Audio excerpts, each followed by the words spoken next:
Literary Legends and Luminaries. I'm Julie, and welcome to another episode of Write Smart. Today I have a conundrum, and I'm angry about it. It's regarding using song lyrics in books.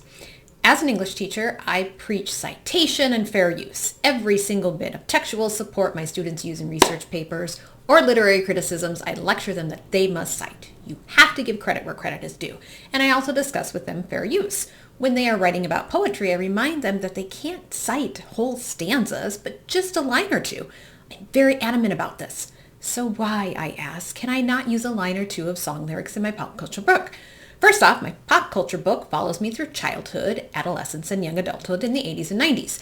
My life experiences are revealed through the pop culture that permeated my life. And music was a huge part of that. I am only in the rough stages of writing where I have written random chapters about these pop culture influences. And when I started using so many lines in songs, in fact, I was even toying with the idea of using a line from songs to title my chapters, I thought I better do a bit more research to make sure I'm not violating any copyright rules.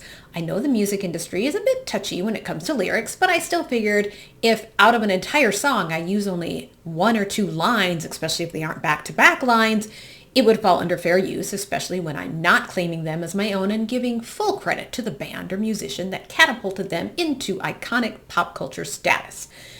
You can imagine my disappointment when I found out that writers have been sued for using even one line from a song without permission. Fair use is apparently a murky, nebulous definition that does not protect people like me from using a line or two from a song. Part of me is like, whatever. It's not like many people are going to end up reading the finished book anyway, right? I'm not trying to be fatalistic here. I'm just being realistic. Every 8 seconds, a book is published. What are the odds that my book is going to be read by more than a dozen people?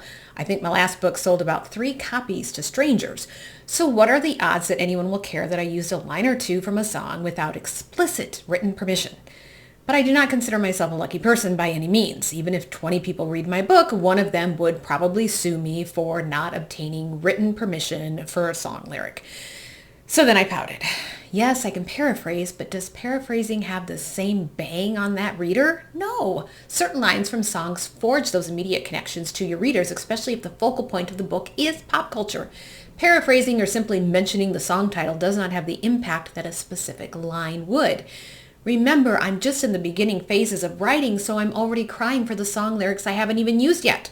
While some of the lyrics I can easily paraphrase, some I'm having trouble with.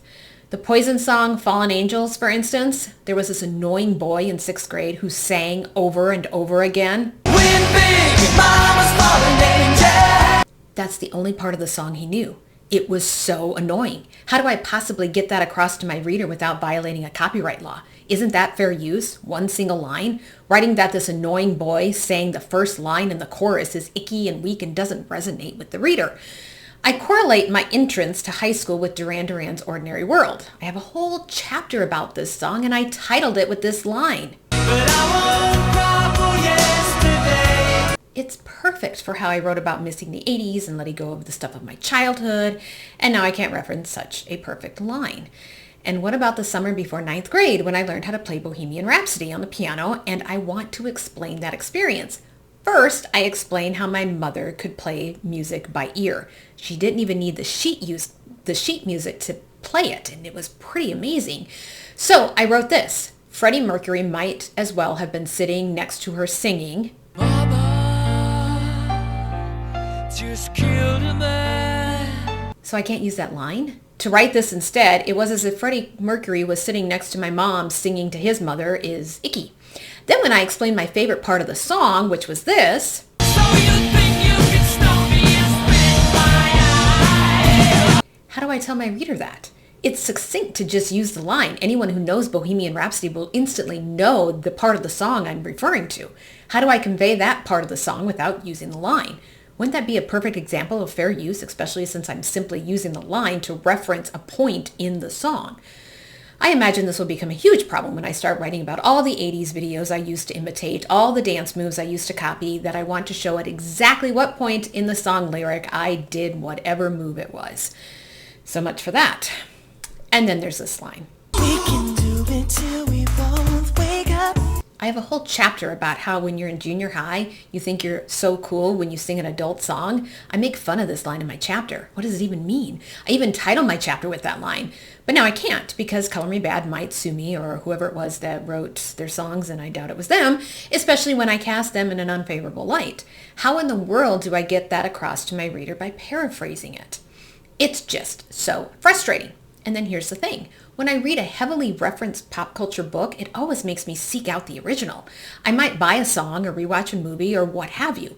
Isn't it only a true violation if what you write about can take the place of the original, that they wouldn't have to buy or watch or read or listen to the original because you use so much of it? And that's not at all what I'm doing. I want people to remember along with me, to have those sentimental connections, to seek out the original again. That's the whole point, isn't it? To have that nostalgia, to feel the way we used to when we watched that old music video, when we listened to that old song. So it's a bummer and it makes me sad. So much for ending my memoir with this quote. Every new beginning comes from some other beginning's end. Thanks for watching. As always, my goal at Write Smart is to get a little bit smarter, one book at a time.